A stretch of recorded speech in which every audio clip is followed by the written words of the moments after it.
imagine the awaiting centuries. Imagine Eden and that curse which fell upon mankind. John Milton portrays the moment very well when in Paradise Lost he, in poetic mode, indicates that there was one point in time when the apple was plucked. Earth felt the blow, he writes. Until then, there was peace, at least in the visible cosmos that we know. But we must remember that for things to get to that point, there was already a certain threat, because we didn't come into a completely undamaged cosmos. It is indicated very well that there was a hostile force even there trying to get at us in Eden. Therefore, there was already something afoot in the cosmos way before we came on track. And the theologians say that the angelic realm was not allowed to see in full the beatific vision and all that went with it until they had also indicated that they were worthy of wanting to collaborate, and that Satan, Lucifer, who was the most brilliant, was shown the Incarnation and an apparent being less than himself, but he wouldn't at that point adore or serve. But that he was also, it seems, given to understand that there would be a creature brighter than himself, but apparently less, a woman. Now, already in Eden we have the promise that she will smite your head, and he would be at it trying to get at her heel. But the indication is there that there would be a promise, and she is part of that promise, and hence this birthday is the beginning of the fulfillment of that promise. The vessel is being prepared. Already we are 9 months after that embryonic changing of all, in the instant in which she was conceived without that curse being transmitted, original sin. And hence the importance of the Immaculate Conception. We notice that is a feast of obligation, whereas the birth is not. So actually, the 8th of December is more important than the 8th of September, because at that point in December we have precisely the first victory in humanity over the power of the serpent. Now, Our Lady, being fully human, theoretically could have sinned, but that grace at the Immaculate Conception gave her confirmation grace from the first instance, and like her Divine Son, there would be no yielding. And the consequence, of course, is that the consequence also of original sin was not there at her end. Death and corruption, putrefaction, and the consequences precisely of the curse of death that came through the disobedience of mankind. Now, it is only logical that the Lord, in the Incarnation, should prepare a perfect tabernacle for his habitation. Our faith is very logical. Nothing was spared, and she was truly the most perfect of creatures. Hence, logically, the great artists, musicians and poets have given her the maximum, as it were, of beauty on earth for another creature. And in our monastic life she is ever present. I've still kept to this day the instinct to have at the end of every office a chant to Our Blessed Lady. It takes the place of what used to be the office of Our Lady itself, added to the canonical office. And the whole church, all who have the divine office, end the day with her, with the antiphon of their choice, the reserval.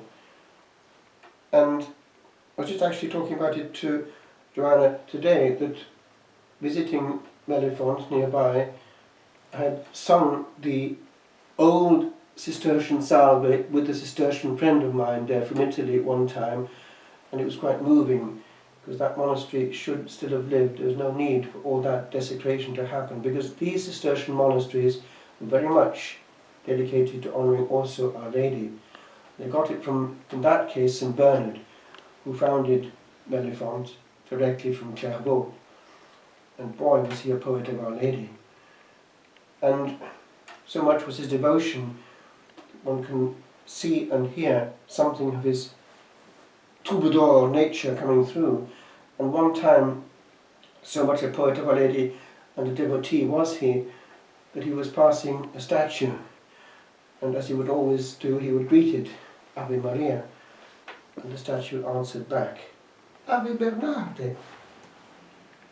And it's there in Rome, in the great big sculpture of Our Lady, where she came more than once in history, after St. Paul lost his head, where it bounced 3 times, giving the name 3 fountains, Tre Fontane.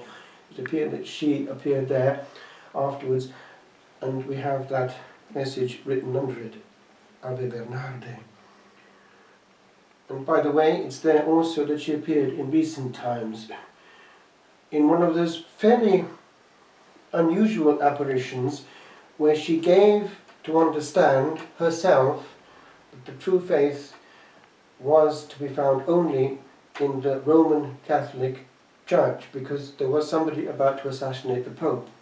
This is 1947, and it was on the dagger of Bruno Cornacchione, written on it, Morte al Papa, death to the Pope. He belonged to some kind of Adventist sect, and he was extremely anti-papal, and he was about to prepare a lecture against Our Lady in Rome. He was planning this, and he was at Tre Fontane with his 3 children, and they wanted to go to the shop of the monks to buy some chocolate for the children, but they had to wait till it was open after the siesta, so he sat down to prepare his lecture, and his children played ball, and they disappeared looking for the ball. So he went looking for them, and he found them in this position. Bella donna! Bella donna! He tried to move them, but they were too heavy, he couldn't be, there's no way. And eventually his eyes were opened, and he saw her looking at him, and she had a book in her hand. Hence the title, Our Lady of the Revelation, or of Revelation. And she taught him herself the Catholic faith, and also intimated that he had to go and see the Holy Father that he had intended to assassinate, which he did eventually. It was Pius XII, and he presented the dagger to him with Morte al Papa written on it, and Pius XII was not duly surprised, because he had been warned a year previously by a mystic there's going to be an attempt on your life, but Our Lady will intervene. But the conversation that happened between them, he remembered every word of it, and it was clear that it was a dogmatic conversation in which all the articles of faith were given to him to understand, that the Holy Father was the Vicar of Christ on earth, the Catholic Church was the only true church, and on it went. But she appeared with this book in her hand, which is interesting given that he was coming from this extreme sect that he belonged to, which would have been biblical in nature. It's calm, and it's interesting, because also she spoke about her Assumption, which is the logical conclusion of the other end, the conception and birth, because that was not defined in 1947.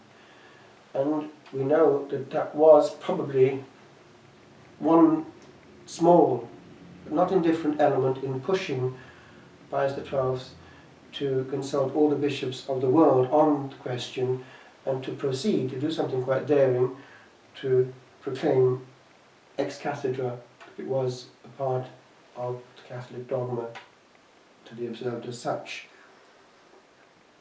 That then is our faith. And we noticed that Our Lady just didn't make a noise. She never made a noise. She acted. And the words of God are not noisy, and ours don't have to be either. But the actions of God are clear and powerful, and often they speak more loudly. We notice that Our Lady speaks rarely in Scripture, but all that she says is remembered. She is the silent woman who receives, and we need to be aware that quite often our words are our greatest blocks to communication. Our Lady, I'm sure, listened very well.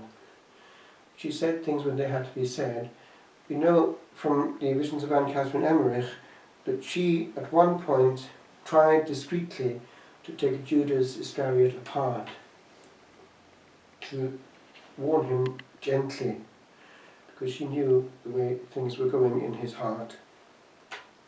And it seems, from what she saw, Anne Catherine Emmerich, that was the point when Judas, instead of being grateful for this gentle mercy, talked down at the Blessed Virgin in an unpleasant manner. And that sin of ingratitude became the turning point from which actually he never reversed the orientation afterwards. So, ungrateful souls are at risk. Souls that become loud and aggressive when corrected will never progress. Correction is a mercy, and it's done when there's hope of improvement. When one can see that there's no hope of improvement or acceptance of correction, one will back down, and the person will go on unchallenged. It's the beginning of the end.